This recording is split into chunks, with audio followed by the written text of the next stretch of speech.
Hello, नमस्ते. कसे आहात सगळे? छान ना? मी पण एकदम मस्त आहे. आज आपण फिजिकली आणि मेंटली हेल्दी राहण्यासाठी काही टिप्स बघूया. हो, आरोग्य हे महत्त्वाचं आहे. प्रत्येकाला माहीत आहे हेल्थ इज वेल्थ. आरोग्य असलं तर आपण काम करू शकतो, काही एन्जॉय करू शकतो, हिंडू फिरू शकतो. त्यामुळे आरोग्य हे पाहिजेच. आता कुठलं आरोग्य पाहिजे? दोन्ही आरोग्य पाहिजे, फिजिकल आणि मेंटल. फिजिकल आहे बाबा, मेंटल आरोग्य नाही. उपयोगाचं आहे का? नाही. त्यामुळे दोन्ही आरोग्य आपल्याला गरजेची आहेत. मग ही आरोग्य आपण दोन्ही फिजिकल आणि मेंटल कसं व्यवस्थित ठेवून घ्यायचं ह्याच्याबद्दल एक 10 टिप्स बघूया. पहिली गोष्ट म्हणजे live in the present. Present मोमेंटमध्ये जेवताना जेवा, पाणी पिताना पाणी प्या, खेळताना खेळा, काम करताना काम करा. नाही तर आपलं काय होते, आपण काम करताना जेवणाचा विचार करतो, आजी आईनं काय बनवलं असेल, अमुक तमुक. जेवताना मला आज ऑफिसमध्ये जाऊन काही काही कामं आहेत, अमुक आहेत, त्याचा विचार करतो. नाही, हे सोडायचं. Living in the moment. आता मी व्हिडिओ करते ना, फक्त मी व्हिडिओ करण्यावर पूर्ण माझं लक्ष केंद्रित करायला पाहिजे. मला हे झाल्यावर काय काम आहे, कुठे जायचं आहे, बिलकुल विचार करायचा नाही. कायम लिव्हिंग इन द प्रेझेंट. आणि दुसरं, आता कित्येक जण म्हणतील, हो नाही हो, आपल्याला असं प्रेझेंटमध्ये राहता येतच नाही आहे. सकाळी उठलो तरी मला काल रात्री काय झालं, अमुक झाला, हे विचार येतात. आणि हे विचार येऊ नये ते तुम्ही काय करायला पाहिजे? ब्रीदिंगवर तुम्ही कॉन्सन्ट्रेशन करा. तुम्ही श्वास कसा आत घेता, ब्रीद इन आणि ब्रीद आउट, ह्याच्यावर पूर्ण तुम्ही हे करा. त्यामुळे बाकी काही विचार करू नका. काल मी काय केलं, काय चुकलं, तो मला काय बोलला, ही मला काही बोलली. नाही, आजच्या क्षणात राहायचं. तुमचे डोक्यात पहिल्यांदा असे विचार येऊ शकतील, नाही म्हणत नाही मी. मग हे विचार आपण कसे घालवायचे? अशा वेळी तुम्ही ब्रीदिंगवर फोकस करा. बघा, कधी काही हे विचार येत नाहीत. मग आणि कुठलंही काम करताना का नाही, 100% माइंडफुलनेसनं करायचं. माइंडफुल म्हणजे काय? आपण एक काम करताना कम्प्लिटली त्याच्यावर लक्ष, म्हणजे मल्टीटास्किंग नाही. इन अदर वर्ड्स, आपण म्हणतो कामात तल्लीन होऊन जाणे. तर काम करताना आपल्याला कोणी हाक मारली तरी पटकन ऐकू येत नाही. एवढं आपण ते कामात बुडून जाणे म्हणतो. असं माइंडफुलनेसनं काम करायचं. आणि असं काम करताना आपण एट ए टाइम एकच काम करू शकतो.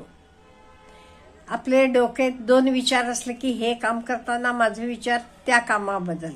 त्यामुळे शक्यतो आपण एट ए टाइम एकच काम करायचं, मल्टीटास्किंग नाही. आणि कशाबद्दलही जजमेंटल होऊ नका. नाही, असं केलं की होत नाही, असं केलं तरच चांगलं होते, असं जजमेंट्स कशाबद्दलही बाळगू नका. कुठलंही काम करून बघा, मग हे होते का असं. नाही नाही ते का नाही असं व्हायला काय? काम करून तुम्ही त्याचे रिझल्ट घ्या आणि नंतर विचार करा. कुठलंही काम करायचे आधी बिलकुल असे विचार करू नका. असा विचार केला की काय होते, आधीपासूनच तुम्ही काय म्हणतो आपण, आधीपासूनच तुमचे काहीतरी असे विचार असतात. नाही, असं केलं की असं नाही होतं, अमुक केलं की नाही. नाही, बिलकुल असे विचार करायचे नाहीत. आणि पुढे आपण ग्रेटफुल राहायला पाहिजे. त्यामुळे ॲटलिस्ट दिवसाला 2 वेळा तरी thank you for the universe, thank you for the parents, thank you जे कोणी तुम्हाला मदत केलेली आहे, तुम्हाला हेल्प झालेला आहे त्यांना सगळ्यांना ग्रेटफुल राहायला पाहिजे. ह्याच्यामुळे का नाही आपलं मेंटल हेल्थ खूप छान राहते. नाही तर आपण काय विचार करतो, कोण त्रास दिलाय तो विचार करतो, कोण आपलं चांगलं केलंय, आपल्याला मदत केली आहे हे आपण कधीच आठवण करत नाहीये. त्यामुळे आपण जे कोणी आपल्याला चांगलं केलेलं आहे त्यांची आठवण करा आणि कायम शांत राहावा, पेशन्स ठेवा. एट ए टाइम 1000 विचार येत असतात डोक्याला, पण त्या 1000 विचारांना आपण घर करू द्यायचं का? नाही. आणि मेडिटेशन पण खूप खूप चांगलं आहे बरं का. त्याच्यामुळे फोकस वाटते. म्हणून लहान मुलांना तरी मेडिटेशन ॲटलिस्ट 10-12 वर्षाची झाल्यावर शिकवायला पाहिजे. मेडिटेशन केलं का नाही फोकस वाटते, माइंडफुलनेस वाटते. त्यामुळे मेडिटेशनचं सवय करायची. आधी 2 मिनटं करायला लावा, 4 मिनटं करायला लावा. हळूहळू त्यांना आवडते.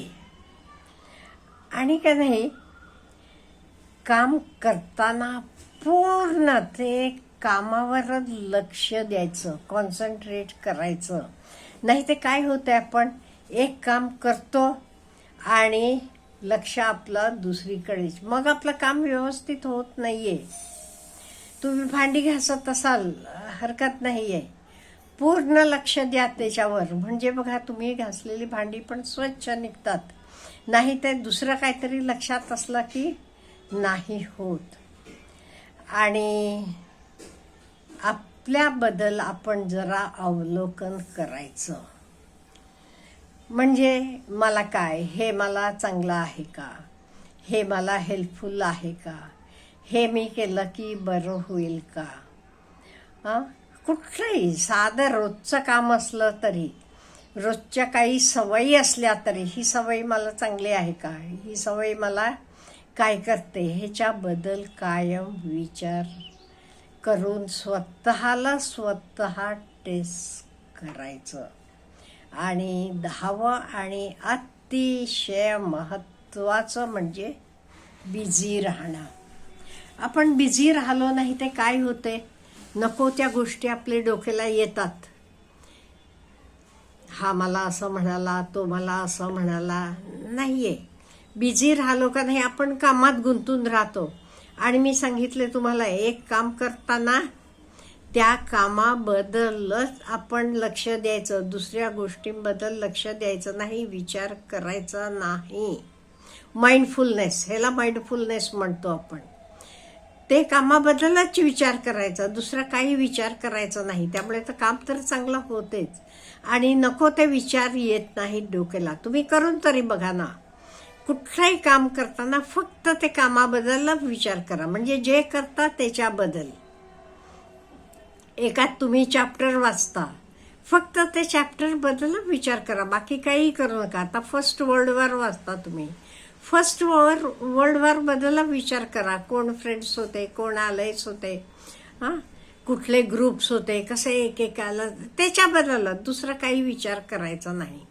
मग बघा आपलं काम किती चांगलं होते आणि आपण बिझी पण राहतो.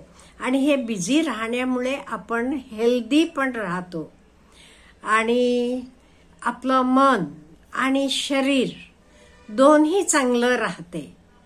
एवढ्यासाठी आपण ह्या सगळ्या टिप्स वापरायच्या. आणि ह्याच्याशिवाय आणि एक 10+1 तुम्हाला सांगते, सकाळी लवकर उठायची सवय करायची. सकाळी लवकर उठणं म्हणजे makes a man healthy, wealthy and wise. आणि एकदम उठायला जाऊ नका. तुम्ही 9ला उठत असला तर उद्या 8:30ला उठा, नंतर 7:15ला, 8ला, असं करत करत 5ला उठायचं ठरवले ते 5, 6ला उठायचं असलं तर 6ला, 5ला उठलेलं बरं असं मला वाटते. त्यामुळे लवकर उठायची सवय करा. आणि लवकर उठायचं असलं तर रात्री लवकर झोपायला पाहिजे, हे पण लक्षात ठेवायचं.